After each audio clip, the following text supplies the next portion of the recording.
Ya boleh saja orang pakai nama Habib, Fakih Al-Muqaddam, siapa saja boleh. Kalau nggak boleh secara hukum ya dipatenkan gitu loh. Siapa yang boleh pakai nama Habaib gitu dipatenkan. Jadi orang pakai nama Gus, Mama Raden, nama apa saja boleh. Nah ini kok Habib kok aneh yang nyata gitu loh. Aneh yang nyata gitu. Lucu gitu loh. Jadi apa alasannya nggak boleh pakai nama Habib gitu? Secara konstitusi nggak ada yang melarang. Ya kalau mereka gerutuk aku gitu ya tak balang sandal gitu. Ya kan? Begitu. Tapi aku menggunakan perut Iya panas. Habib pakai Al-Muqaddam itu supaya aku dipersekusi gitu. Tapi Habibnya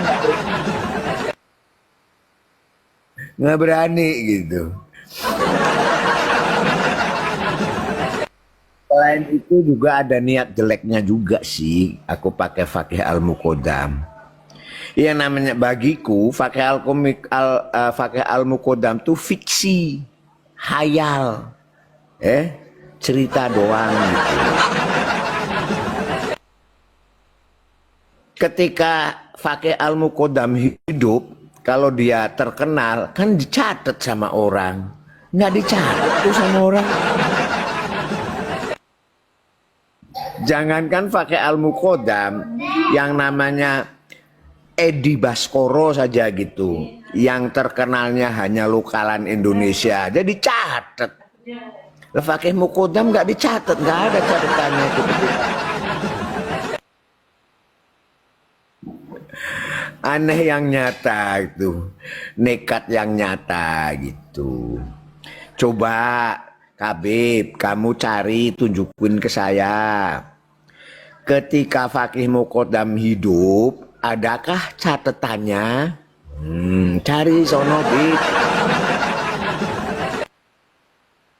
Jadi ya nggak mungkin katanya Fakih Muqaddam itu terkenal gitu kan, bisa mi'raj 70 kali sehari gitu. Tentunya ya dicatat kan gitu. Oh ada Fakih Muqaddam.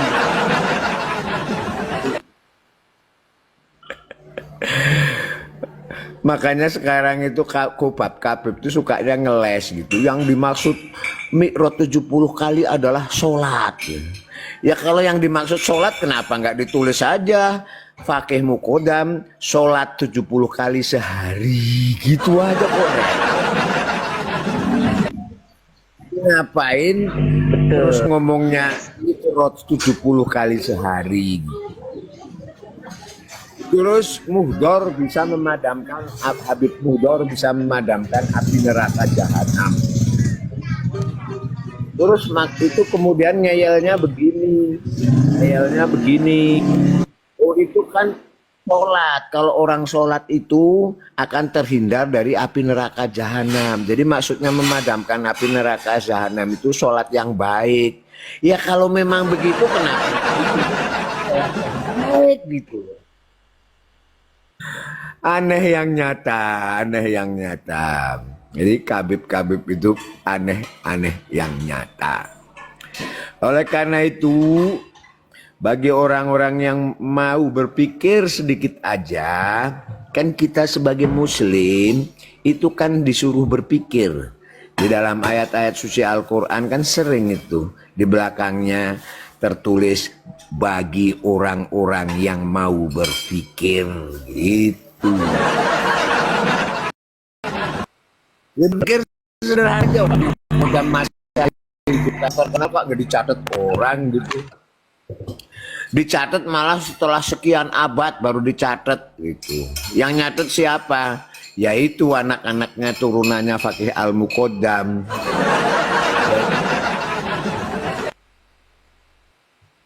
Jadi nggak bisa dibuktikan, Bib. Gitu. Jadi itu sekarang rungkat, ya. Lu kan masih ngeyel Oh, tidak rungkat, masih dihargai orang. Dihargai di mana? Kalau kau pengen tahu, semua laskar Wali Songo, laskar Fisabilillah itu semuanya dulunya adalah mukibin. Jadi kalau ngomong bahwa nggak ngaruh gimana? Dulu tuh yang memuja-muja, yang tawadu, yang sami'na wa ta'na kepada habaib, itu ya laskar Wali Songo itu, mukibin dulu. Kalau bilang nggak ngaruh, udah jutaan orang yang jadi laskar Fisabilillah ribuan lah, kok dibilang nggak ngaruh? Para laskar Fisabilillah, para kiai-kiai yang sadar, itu dulunya mukibin. Contoh, bahkan Kiai Imat saja dulu mukibin. Jadi kau bilang nggak ada mukibin yang ya, Kiai Imat itu kan mukibin, dan rekodnya mukibin. Kok nggak ada ya, nggak berpengaruh. Fuad Pleret, Gus Fuad Pleret itu dulu Panglima Mukibin. Betul gitu. Jadi gimana? Nggak ngaruh? Ya ngaruhnya besar sekali. Semua simpatisan, termasuk gua, Nahdijin gitu ya dulu ya. Siap gitu. Kok bilang nggak ada ngaruh? Ya terus gue gimana?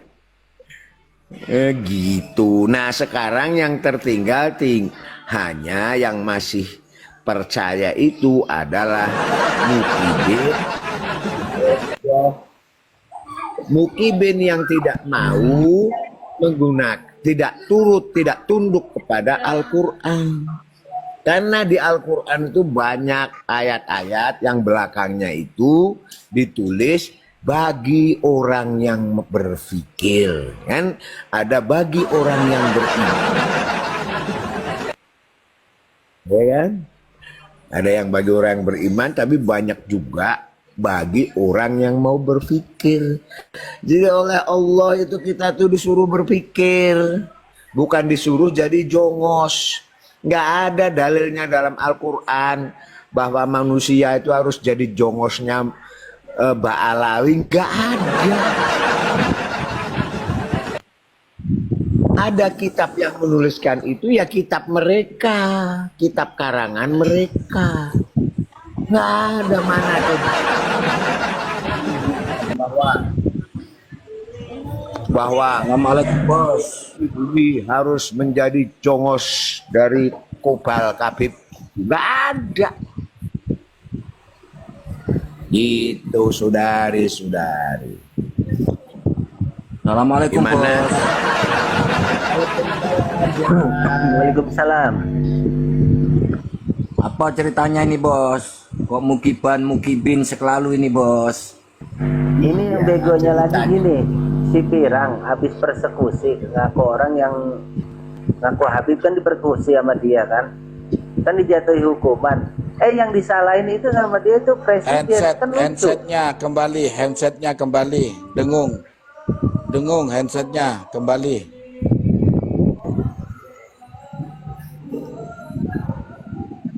Tanya Kiai Anjar itu, dia kan paham itu Al-Quran. Nggak ada, setahu aku nggak ada di Al-Quran itu dalilnya pribumi harus menjadi jongosnya Ba'alawi. Nggak ada. Setahu aku itu Tuhan Allah Subhanahu wa Ta'ala akan meningkatkan derajat seseorang adalah apabila orang itu bertakwa dan berilmu. Itu. Jadi derajat manusia, derajat orang muslim sesuai dengan Al-Quran itu adalah orang yang bertakwa dan yang berilmu, yang mau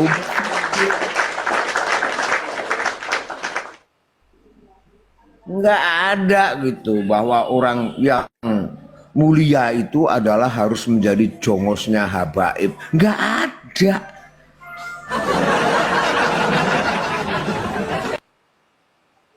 Ya aku kan bacanya sekilas. Kalau nggak percaya tanya Kiai Anjas itu. Kan gitu yang menekuni gitu. Ya, tapi kan bukan buta sama sekali.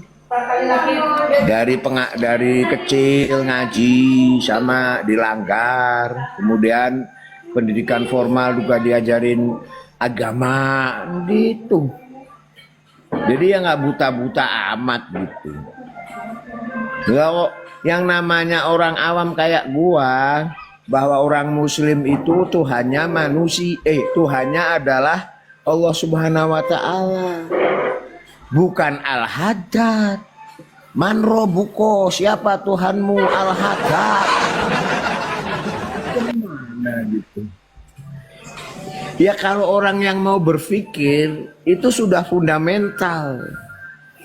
Dari siapapun, dari guru-guru, bahkan dari ajarannya Kanjeng Nabi Muhammad, bahwa Kanjeng Nabi Muhammad turun ke dunia itu agar manusia mengenal Allah Subhanahu wa taala, agar manusia tuh Allah Subhanahu wa taala. Demi Tuhan aku berani mubahalah bahwa Kanjeng Nabi Muhammad itu mengatakan bahwa Tuhannya orang Islam itu Allah Subhanahu wa taala. Bukan Al-Haddad, bukan Habib Al-Haddad. Tuhannya Habib Al-Haddad. Jadi kalau mau berpikir sedikit aja pakai otak gitu. Ya kalau perlu deh, kalau hanya memahami dengan tauhid itu nggak perlu belajar kayak Pak Anjas, sudah pasti udah, apalagi belajar kayak Kiai Anjas. Anak kecil aja dari dulu, dari kecil, kalau pas traweh gitu coba nyanyi apa coba, kan gitu. Aku udah lupa nyanyinya. Yang ada ini loh, yang ada beginiannya, apa namanya? Apa namanya? Buyute Raden Buyute Raden Hasim den putra aken ana ing Mekah nuli langit daleme maring Madinah seda ing Madinah aken ing Madinah bangsane bangsa Arab, bangsa Quraisy, bangsa Hasim. Itu tuh kita itu kalau tarawih jadi kan bangsa Arab, bangsa Quraisy, bangsa Hasim, nggak ada bangsane Yahudi Askenasi, nggak ada. Anak-anak kecil tahu itu. Wong setiap tarawih nyanyi itu kan. Saya ulangi ya, tak ulangi ya. Bongsone bangsa, ini Nabi Muhammad kan. Bongsone bangsa Arab, bangsa Quraisy, bangsa Hasim, kan gitu kan. Allahumma gitu, nggak ada bongsone bangsa Ba'alawi, bangsa Yahudi, bangsa Askenasi. Terus ngarang dari mana gitu? Kok mau-mau? Jadi yang namanya Nabi Muhammad itu bangsanya bangsa Quraisy. Putrane Raden Abdullah, buyute Raden Abdul Manaf, den putra akan ono ing Mekah, bukan di Yaman, bukan di Hadramaut gitu.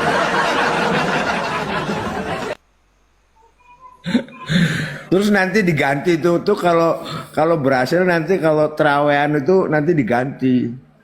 Bangsa ini bangsa Dobolawi, bangsa Yahudi, bangsa Askenasi.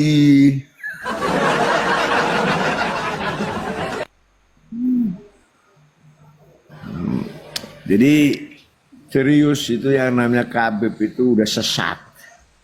Lu dari sisi tauhid itu udah sesat. Nggak usah pakai sekolah seperti Kiai Anjas gitu ya. Serius menekuni dunia agama. Yang awam aja udah tahu. Ya namanya Tuhan kita itu kan Allah Subhanahu wa taala, bukan Al-Haddad, bukan Habib Al-Haddad gitu. Itu tauhid yang orang awam itu tahu, awam Islam maksudnya, awam kayak saya gitu. Bahwa Kanjeng Nabi Muhammad diturunkan ke dunia agar kita mengakui bahwa Tuhan kita Allah Subhanahu wa taala. Oleh karena itu syarat masuk Islam adalah bersyahadat asyhadu alla ilaha illallah. Bukan asyhadu alla al-haddad, itu enggak ada itu. Gitu. Itu udah mendasar, jadi itu bisa menyimpulkan bahwa mereka itu sesat. Jadi Kanjeng Nabi Muhammad kan dikoreksi ya kayak Ajas.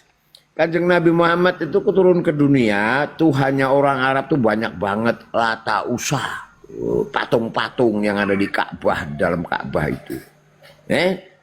Nah itu dimusnahkan sama Nabi Muhammad. Tuhannya adalah Allah gitu loh.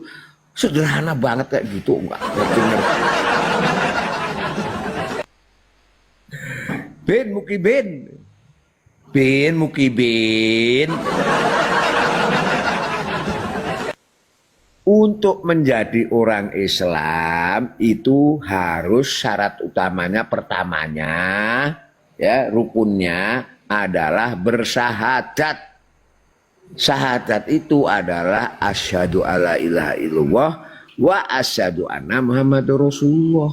Bukan asyhadu alla ilaha al-haddad, bukan begitu. Bukan Assalamualaikum. Bukan. Waalaikumsalam.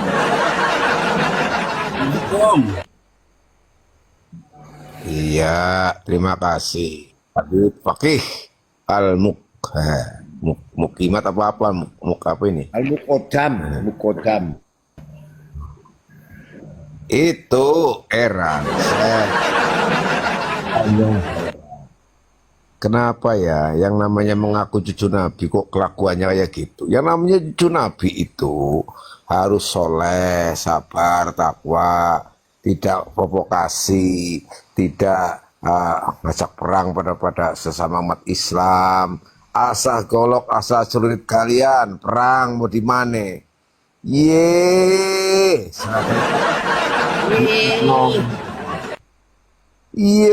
Kisahnya ada yang nongol bala. Kisongo.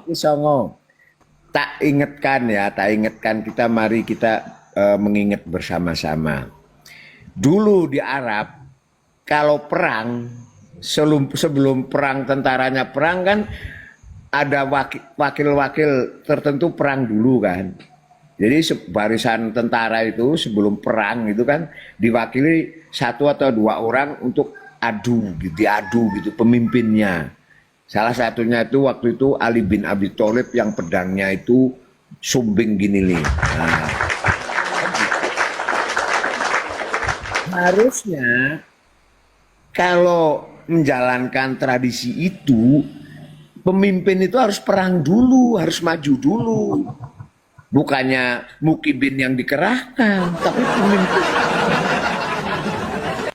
Jadi nggak bisa hanya asah pedang, asah apa, nggak bisa. Jadi kalau dulu perang itu kan ini dulu pemimpinnya dulu adu itu 2 atau 3 gitu. Yang Quraisy 3, terus yang pihak dari tentara Islam 3 gitu. Kan maju duel gitu. Setelah duel berakhir baru rame-rame perang, gerutuk gitu. Jadi pemimpinnya perang dulu, nggak kayak Rizik Syihab. Ngomong asah pedang, ketika terjadi perang, lari gitu kan. Kan itu berbeda banget. Jadi kalau cucunya Nabi Muhammad akan mengikuti jejak Nabi Muhammad gitu loh. Kalau cucunya Ali gitu ya akan mengikuti jejak Ali.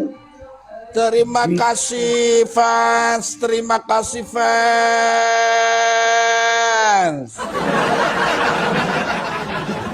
Lanjut Pakil Muqaddam, lanjut.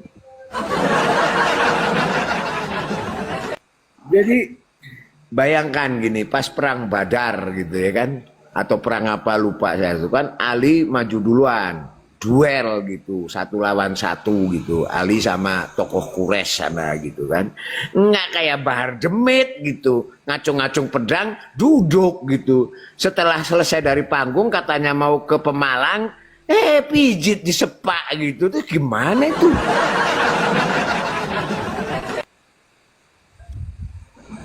Jadi Mukibin tolol ya.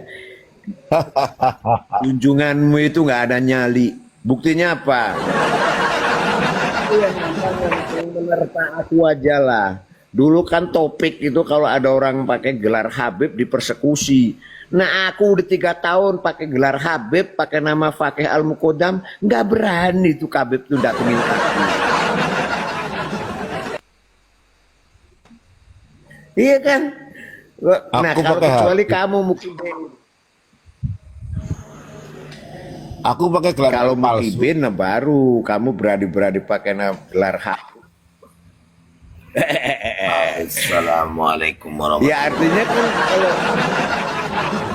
kan berani gitu, kalau nggak berani ya dipersekusi gitu. Jadi Habib itu nggak pernah ngomongnya sesuai dengan kenyataan, nggak pernah. Contoh Bahar Smith dulu waktu di Bandara Soekarno Hatta itu, ketika dia dijemput oleh karyawan Angkasa Pura, lalu karyawannya itu dipecat. Coba si Bahar ngomong apa? Sambil melotot matanya besar. Aku tidak akan tinggal diam. Aku tidak akan tinggal diam. Aku tidak akan tinggal diam. Diam. Aku masih inget itu. Oh dia kan terus konvensi pers gitu, sambil duduk gitu, terus berteriak-teriak matanya melotot gitu. Aku tidak akan tinggal diam. Aku tidak akan tinggal diam. Mendelik tuh matanya gitu. Tapi nggak ngapa-ngapain gitu. Assalamualaikum warahmatullahi wabarakatuh. Waalaikumsalam warahmatullahi wabarakatuh. Mbak Wahyu kemarin nyabetin stick golf kenceng banget, bayangin palanya Bahar itu.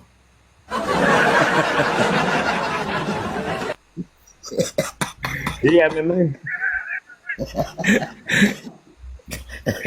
Enggak, aku tuh begini ya. Kadang-kadang kan aku kesel gitu ya.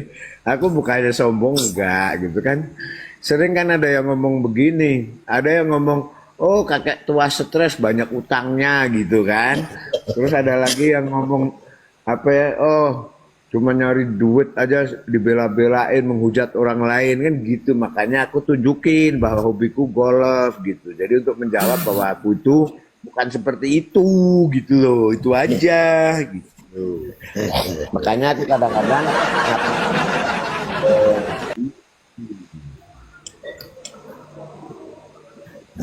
Itu gimana itu? Yang mubahala langsung mati gimana itu? udah 63 kali aku mubahalah. Enggak, yang itu Gus Habib Paki, jangan lagi mubahala, udah cukup, udah. Enggak, yang Ini jadi mubahala yang framing lagi kalau misalkan pas mubahala ke 61. Gus Ausi. Jadi gini, Fauzi mubahalah Caimin. menurut saya ya, nanti dikoreksi para kiai. Ini kan kayak ada kiai anjas segala. Menurut saya itu sebenarnya mubahalah itu dilarang. Kenapa? Aku baca Quran loh, bukan baca hadis, aku baca Quran. Waktu itu kan sejarahnya Nabi Muhammad itu berbeda pendapat dengan seorang pendeta gitu loh. Ya. Jadi pendapatnya yang diperselisihkan itu tentang Nabi Isa. Bagi kita kaum muslimin, Nabi Isa itu kan nabi, gitu kan, rasul. Sedangkan bagi ini tidak untuk menghina ya, ini hanya kenyataan bagi saudara kita Nasrani kan Tuhan kan gitu. Lalu Kanjeng Nabi minta mubahalah. Terus pendeta itu sanggup. Nah, terus pada hari hanya ternyata pendetanya itu mengundurkan diri. Jadikanlah hidup lebih berarti, jadikanlah laskar sang pemberani, membela ulama kiai pribumi, Rahwali Songo pewaris negeri. Gelora jiwa ini tak tertandingi, jangan coba-coba mengganggu negeri. Ulama kami terhina, kami pun tak terima, siap jihad jadi semboyan kita. Kami adalah laskar